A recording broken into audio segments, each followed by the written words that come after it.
211. Berbekal nomor telepon pusat informasi yang diberikan oleh pembaca berita di televisi, Pak Zakaria menelepon nomor itu. Beliau menyingkir dari ruang tengah, dan duduk di terasa depan. Pak Zakaria menanyakan nama Feris Purba apakah termasuk dalam manifest penumpang pesawat yang hilang komunikasi dengan menara kontrol bandara. Bagai tersambar petir, begitu seorang wanita di telepon menjawab benar adanya nama Feris Purba dalam daftar nama penumpang pesawat naas itu. Pak Zakaria terduduk lemas di depan pilar teras. "Pak, Anda kenapa? Sakit?" tanya Mono mendekati Pak Zakaria, dengan wajah cemas dan memegangi lengan Pak Zakaria. "Pak, bagaimana?" tanya Oma Lani dari dalam rumah.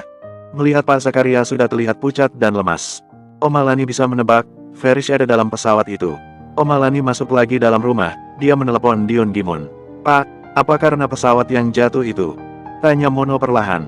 Dia melihat berita pesawat jatuh di televisi saat dia menemani Pak Untung berjaga, menggantikan Pak Slamet.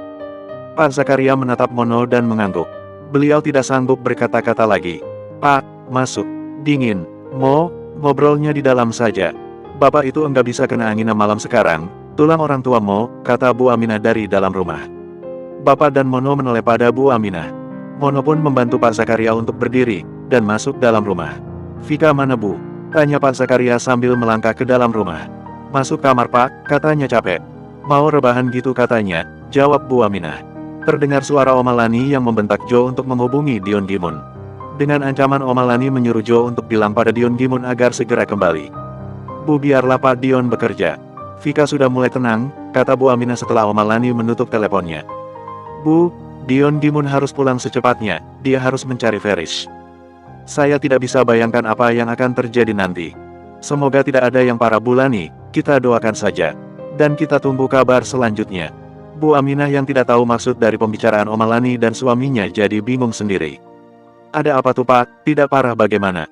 Pesawat yang ditumpangi Feris hilang kontak 1 jam yang lalu Bu." "Rang." Semua yang ada di ruang tamu menoleh pada suara benda yang terdengar pecah, di dekat lemari Vika sudah berdiri gemetar. Nafasnya yang mulai terengah, dan tangannya memegang perut dan dinding. Bu Aminah segera menghampiri Vika, dengan dibantu Oma Lani, Bu Aminah membawa Vika masuk ke kamar.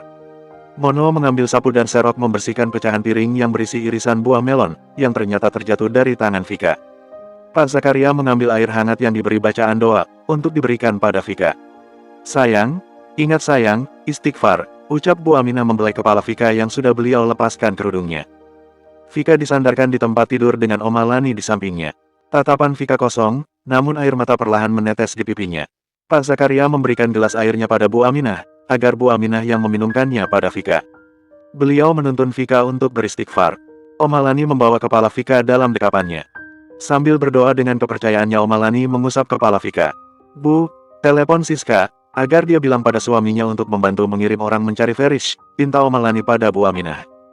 Bu Aminah mengambil ponselnya dan menelepon Siska, sesuai permintaan Oma Lani. Terdengar isakan dari Siska begitu Bu Aminah menceritakan yang terjadi.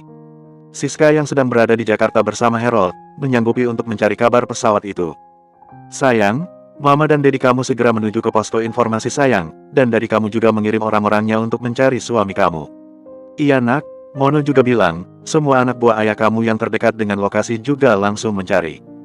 Kamu yang tenang sayang, istighfar, dan berdoa untuk suami kamu." Tak ada reaksi yang berarti dari Vika, hanya air mata yang tak berhenti menetes. Dari luar rumah terdengar suara Dokter Purba yang baru turun dari mobil, memanggil nama Vika. Dengan tergopoh-gopoh Dokter Purba berjalan untuk memastikan keadaan Vika.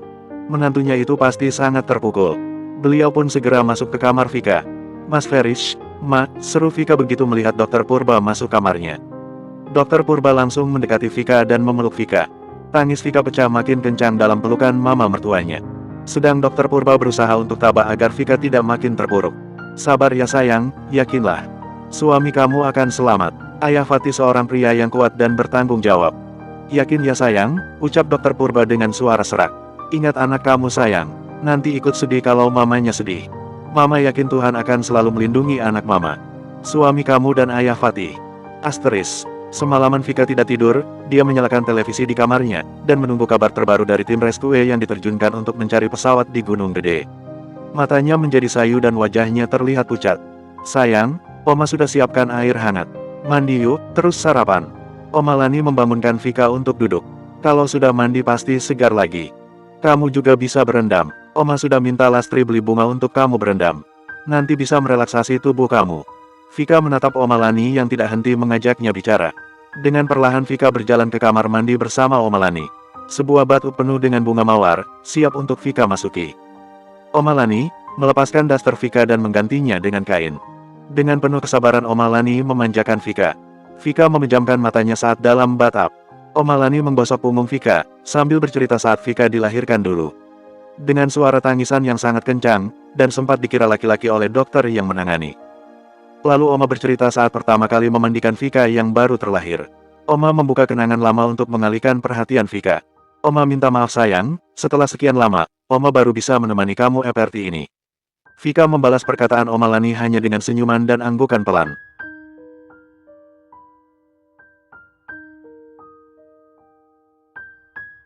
Vika membalas perkataan Oma Lani hanya dengan senyuman dan anggukan pelan. Sekarang, saat Oma sedang tidak banyak pekerjaan Oma akan temani kamu, kata Oma Lani. Sudah selesai. Masuk kamar lagi yuk, jangan lama-lama berendamnya nanti kedinginan. Besok bisa diulangi lagi sayang. Mawar, di pinggir rumah, kan sudah bermekaran. Harum bunga mawar dan air hangat berhasil merelaksasi tubuh Vika. Vika menjadi lebih tenang. Begitu selesai mandi, Vika menghubungi Dion Gimun. Meminta bantuan ayahnya untuk mencari suaminya. Tanpa dimintai langsung oleh Vika, Dion Gimun sudah menggerakkan anak buahnya untuk menyelidiki peristiwa itu, juga mencari keberadaan Farish. Dion Gimun yang sedang di luar negeri menjadi tidak bisa fokus dengan pekerjaannya. Bayangan wajah Vika yang sedang menangis menghantuinya. Baru 2 jam dirinya sampai, dan langsung mendapat kabar buruk dari Oma Lani. Dion Gimun, ingin rasanya bagi Dion Gimun untuk segera pulang. Tapi pertemuannya dengan beberapa pengusaha tidak bisa dibatalkan, hanya dipersingkat. Sudah hubungi ayah kamu sayang? Tanya Bu Aminah, masuk ke kamar Vika dengan segelas susu. Sudah Bu, ayah sudah suruh orang-orangnya. Tapi ayah belum bisa pulang. Entah apa, mungkin urusannya belum selesai sayang. Jangan terlalu memaksa ya. Vika anak ibu dulu, kan kuat dan mandiri. Kamu harus bisa kuat sayang, biar anak kamu juga kuat dan tidak manja. Vika mengangguk dengan nasihat Bu Aminah.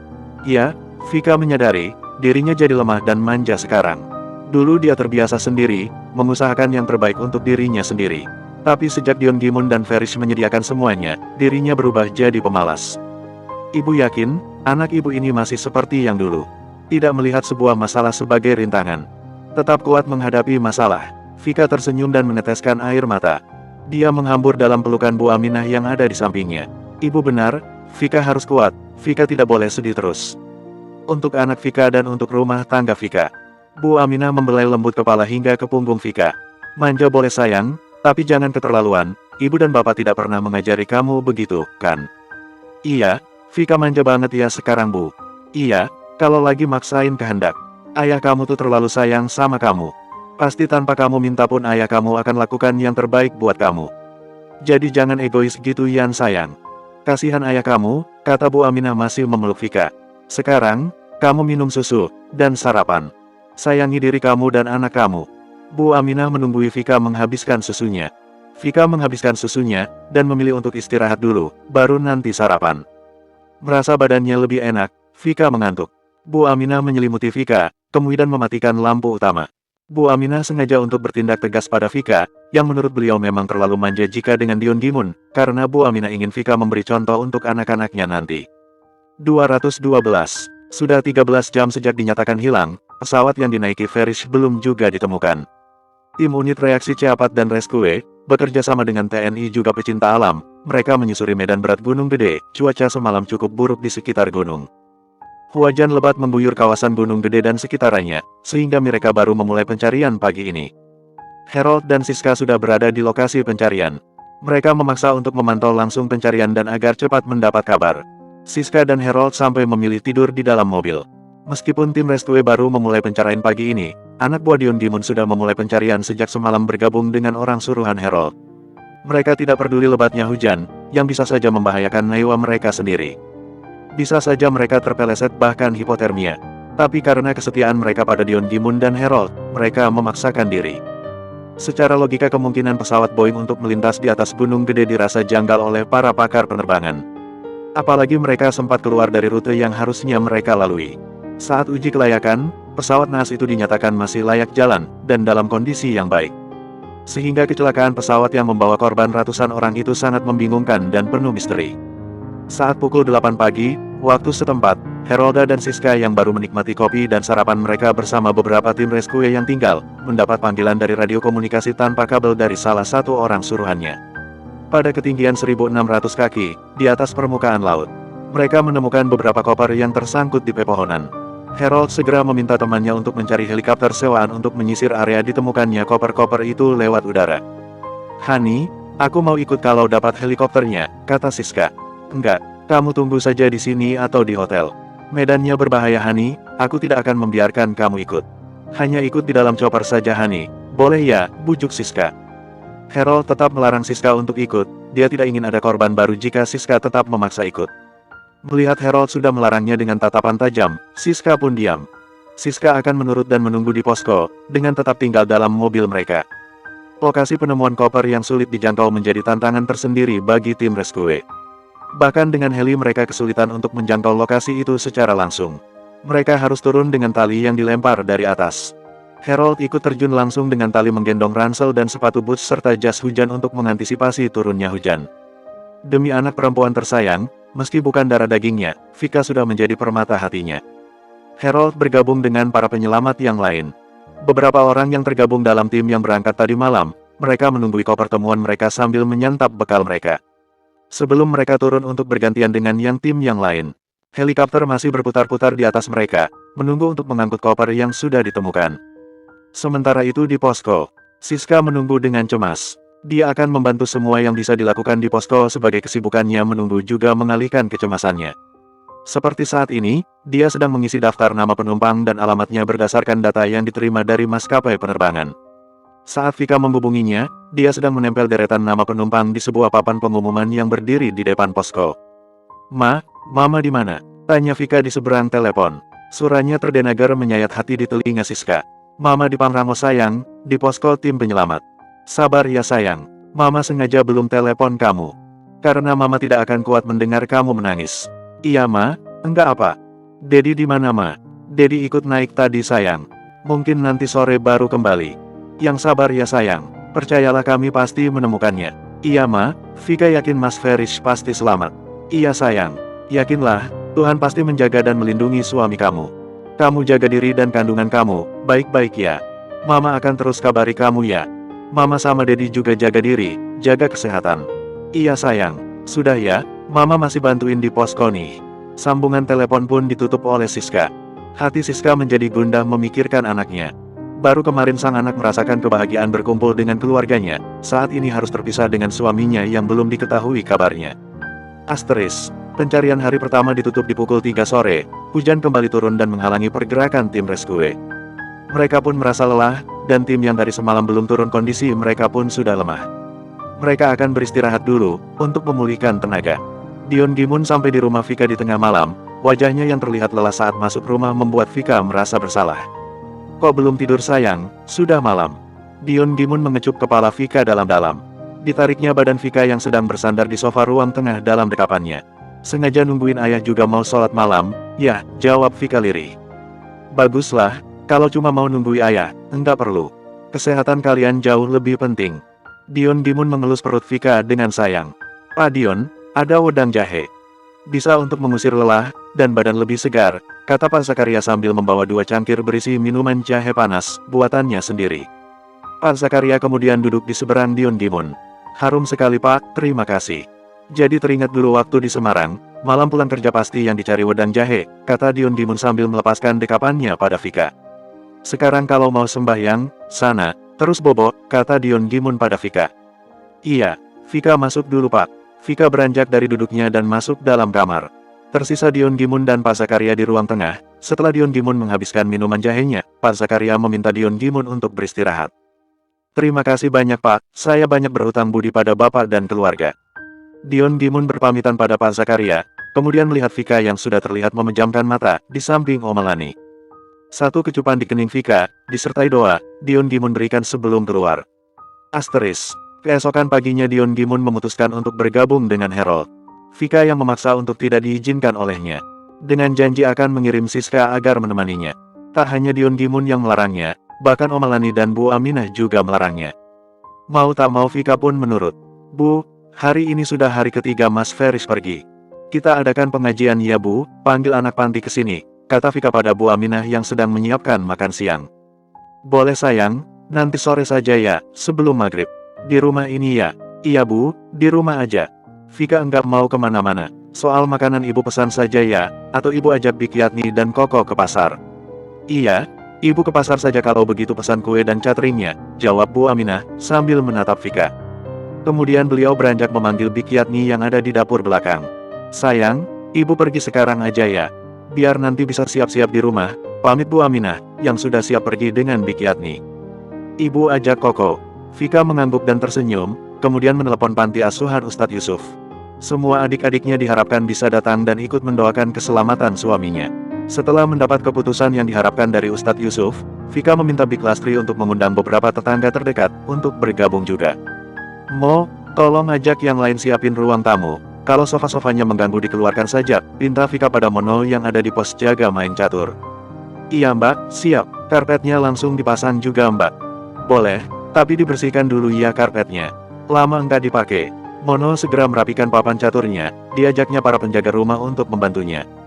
Bapak jaga aja Pak, kata Vika melihat Pak Slamet satpam rumahnya akan mengikuti Mono.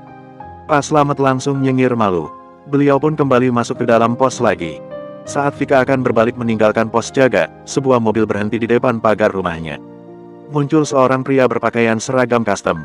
Pak Slamet membuka jendela posnya dan bertanya pada pria yang turun dari mobil itu. Ternyata mereka adalah teman-teman kantor Feris, beserta sang kepala kantor. Mbak, mereka dari kantor Mas Feris meminta bertemu Mbak Vika dan keluarga. Persilahkan Pak, enggak apa. Pak Slamet membuka pintu pagarnya, dan mempersilahkan mobil itu untuk masuk. Sementara Vika berjalan perlahan kembali ke dalam rumah. Seorang wanita yang terlihat seumuran mamanya, turun dari mobil dan menghampiri Vika. Kemudian diikuti 4 orang lainnya yang dari dalam mobil, termasuk sang kepala kantor. Kok jadi turun semua, Ibu, Bapak, tunggu di sana saja, kata Vika sambil bersalaman. Bapak apa kabar? Tanya Vika pada sang kepala kantor yang juga merupakan teman dari Paman Feris. Baik nak, Bapak harap kamu juga baik-baik saja ya, yang tabah dan sabar, kata sang kepala kantor menangkupkan tangannya dari tangan Vika saat berjabat tangan. Mereka datang sebagai bentuk kepedulian dan keprihatinan atas hilangnya Feris, yang merupakan satu dari 3 peserta dari Semarang. Mereka sudah mendatangi 2 korban lainnya sebelum ke rumah Feris. Vika ditemani oleh Oma Lani menjamu mereka di ruang tengah karena Mono sudah membongkar ruang tamu untuk acara pengajian. Melihat teman-teman Feris, Vika merasakan kesedihan lagi. Dia teringat pada Feris. Sebelum dia berangkat kemarin, Feris memakai seragamnya yang berwarna biru itu. Sebulir air mata menetes lagi. 213. Badan pesawat yang hampir hancur, masuk di hutan tropis, 5 km sebelum puncak gunung. Ekor pesawat sudah patah dan terpisah dengan badannya. Isi basi belakang sudah berhamburan jatuh saat pesawat meledak pertama kali. Bagian kokpit sudah hancur, pilot dan kopilot sudah dinyatakan meninggal sebelum pesawat jatuh. Seseorang membunuhnya, dan mengendalikan pesawat untuk keluar dari jalur yang semestinya dilalui pesawat itu sesuai dengan rute penerbangan. Banyak penumpang yang luka-luka bahkan meninggal, mereka sebagian besar terpental keluar dari pesawat saat ledakan di ekor pesawat terjadi. Kondisi hutan yang biasanya sepi, sekarang ramai dengan rintihan dan tangisan para penumpang pesawat. Beberapa kru pesawat yang masih hidup, mencoba membantu mengobati penumpang yang terluka dengan obat-obatan seadanya. Mereka bisa makan dari perbekalan di pesawat, namun mereka harus berhemat, sampah mereka ditemukan oleh tim penyelamat. Ibu, ini ada roti isi, untuk anaknya. Maaf sudah saya makan sedikit untuk mencicipi apa masih layak untuk dimakan, karena sudah dari kemarin. Seorang pria dengan luka di kepala dan pergelangan tangannya, memberikan kotak bekalnya, yang berisi susu dan roti isi pada seorang anak kecil yang duduk di seberangnya. Ma, mau itu, kata sang anak yang mengalami patah tulang kaki. Anak itu, kakinya tergencet dengan kursi di depannya. Sang ibu, mengambil kotak bekal yang diulurkan oleh tangan yang terbalut dengan dasi berwarna biru dengan sebuah logo bergambar sayap, dan batang padi berwarna emas, sebuah tongkat berulir. Terima kasih Om, kata sang ibu. Ibu itu memegang potongan roti isi dan menyuapkannya pada sang anak yang sedang dipangkunya. Om, sudah makan. Suara anak kecil itu begitu nyaring setelah satu potong roti satu kotak susu masuk dalam perutnya. Sudah, enak enggak rotinya? Feris membohongi anak itu, karena perutnya terasa sangat lapar. Enak banget Om, beli di mana Om? Nanti kalau Kesia sudah pulang ke rumah mau beli ini juga. Iya, kan Ma? Kata anak perempuan kecil itu dengan senang. Tidak ada rintihan rasa sakit lagi dari mulut mugilnya. Sang ibu mengangguk dan tersenyum. Ada kelegaan, anaknya sudah tidak rewel. Meski Dai harus menahan lapar, yang terpenting anaknya bisa makan dan melupakan sebentar rasa sakit yang dideritanya. Itu, buatan istri Om sayang, kalau Om pergi, selalu dibawain roti seperti itu. Katanya biar tercukupi kebutuhan gizinya saat di jalan. Iserti Om pasti cantik, di sini ada sayur dan dagingnya. Dan buat perut Keisia kenyang. Siapa nama tante yang cantik itu Om? Pria itu mengeluarkan dompet dari dalam saku jaketnya, dibukanya dompet kulit berwarna coklat dengan model trifold dan memiliki logo seekor anak anjing. Dikeluarkannya selembar fotonya bersama dengan sang istri saat di pantai Nikosia. Ini istri Om, namanya Afika, yang memiliki arti bintang. Saat ini dia sedang mengandung anak Om, dan sebentar lagi akan melahirkan. Cantik Om, semoga kita bisa cepat pulang ya Om, jadi Om bisa menunggui istri Om melahirkan. Dan Keisia bisa ikut lomba fashion show Om. Keisia, model ya? Wah, Om bisa kenalan dengan model cilik yang cantik kuat, Om jadi tersanjung. Gadis kecil bernama Keisia itu lantas tertawa malu. Om namanya siapa? Ke Bandung mau apa Om? Nama Om, Ferish. Kebetulan Om, ada pekerjaan di Bandung, bersama dua teman Om yang di sana itu. Ferish menunjuk pada dua orang pria yang tergeletak tidur beralaskan puing pesawat. Oh, kalau Keisia, rumahnya di Bandung, Om. Keisia habis dari rumah nenek di Yogyakarta. Oh, begitu. Ya sudah, Om kembali ke tempat teman Om ya, Keisia. Senang bisa berkenalan dengan Keisia. Ferish mengacak rambut Keisia sambil beranjak berdiri. Ferish dan kedua rekannya sangat bersyukur meski terluka, dan salah satu di antaranya mengalami cedera cukup parah di kepala dan tapi mereka masih diselamatkan. Masih bersama-sama dan saling menguatkan. Awalnya mereka akan naik di kursi bisnis, tapi di saat terakhir, karena minimnya uang saku dari kantor, mereka berpindah ke ekonomi. Jika mereka tetap memilih duduk di kelas bisnis, mereka akan hancur lebur bersama ledakan bom yang kedua. Belum ada yang tahu siapa dan apa maksudnya orang-orang itu, meledakkan pesawat. Dan bagaimana mereka bisa lolos dari pemeriksaan di bandara. Rish, kamu mau buat apa dengan baju-baju itu? Mau buat api Pak, karena ranting-ranting di sini basah, pasti akan susah untuk membuat api. Ferish mengumpulkan pakaian yang ada di beberapa tas bawaan penumpang yang berceceran di sekitarnya. Kita sudah 2 hari di sini Pak, kita belum buat tanda keberadaan kita. Di hari pertama mereka di situ, mereka masih fokus untuk mengobati diri mereka, dan membantu penumpang lain yang terjebak dalam puing-puing pesawat. Dan hari ini mereka yang sudah bisa bergerak, mulai bergotong royong membuat tempat berlindung untuk anak-anak dan penumpang yang terluka. Mereka juga memakamkan yang meninggal yang bisa mereka temukan. Sampai kapan kita akan di sini? Kakiku sudah membengkak, keluh seorang penumpang pria yang mengalami patah tulang. Sabar Pak, kita hanya bisa berdoa. Jika Samapi besok kita belum ditemukan, saya coba akan turun. Mereka pasti sedang mencari kita. Hanya mereka belum mencapai tempat ini, jawab Ferish optimis. Setiap menjelang sore, hujan sudah mengguyur puncak gunung, bahkan sampai keesokan paginya. Kelompok Ferish harus bertahan dari rasa dingin dan lapar, karena persediaan makanan cepat saji di pesawat sudah hampir habis. Anak-anak sudah mulai rewel lagi, bahkan orang dewasa yang sedang terluka juga ikut rewel. Mereka menangis dan berteriak, minta pertolongan dan minta pengampunan. Di pagi yang dingin, kabut juga masih tebal, Ferish bersiap untuk mencari bantuan bersama beberapa orang pria lainnya.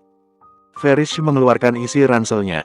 Tak disangka olehnya, dalam saku-saku kecil, ada minyak angin, sebatang coklat Delphi, 2 sachet energen jahe dan tolak angin cair. Dalam hati dia mengucap terima kasih pada istrinya. Barang-barang itu, Ferish ingat, saat Vika mengajaknya untuk mengunjungi sepupunya yang ikut berkemah di bumi perkemahan minggu lalu. Vika akan memberikan coklat itu pada sepupunya, namun ternyata sepupunya sedang sakit gigi. Jadi Vika memasukkan coklat itu dalam tas. 2 sachet energen adalah uang kembalian saat membeli air mineral, saat Vika mengajaknya jalan-jalan ke Taman Balai Kambang. Kalau minyak angin dan tolak angin, di setiap tas selalu Vika kasih. Untuk berjaga mabuk di perjalanan, Ferish yang sudah merasa sangat lapar, mencampur satu energennya dengan air minumnya yang tinggal sedikit. Dimasukkannya 1 sachet energen dalam botolnya dan mengocoknya. Terima kasih sayang, tindakanmu memang selalu tak terduga, Mas bisa mengisi perut Mas enak kosong ini, kata Ferish sendiri, sambil meminum minuman serealnya. Sebelum berangkat, Ferish memasukkan minyak angin herbalnya dan memakai pakaian berlapis-lapis dan membawa bekal pakaian dalam ranselnya, tidak peduli pakaian siapa, jadi jika hujan mereka bisa berganti pakaian agar tidak hipotermia. Tangannya yang terluka dan berbalut dasinya dia lumuri dengan minyak herbal itu. Tangannya yang semula kaku menjadi lebih lemas. Pak, tolong jaga api ini agar tetap hidup. Dan asapnya bisa menjadi sandi untuk memberitahu keberadaan kita, kata Ferris pada temannya yang cedera di kepala. Temannya mengangguk mengerti, dan memberi Ferris semangat untuk meminta bantuan. Dengan jaketnya yang kebetulan bisa menyesuaikan iklim, Ferris bernekat menuju posko pendakian. Dia harus menuruni gunung sejauh 5 mil, sayang, doakan aku ya, biar bisa cepat pulang. Aku sudah merindukan kamu, kata Ferris dalam hati. Dia mengulum senyum dan mulai melangkah. Di depannya beberapa orang sudah berjalan. Bersambung.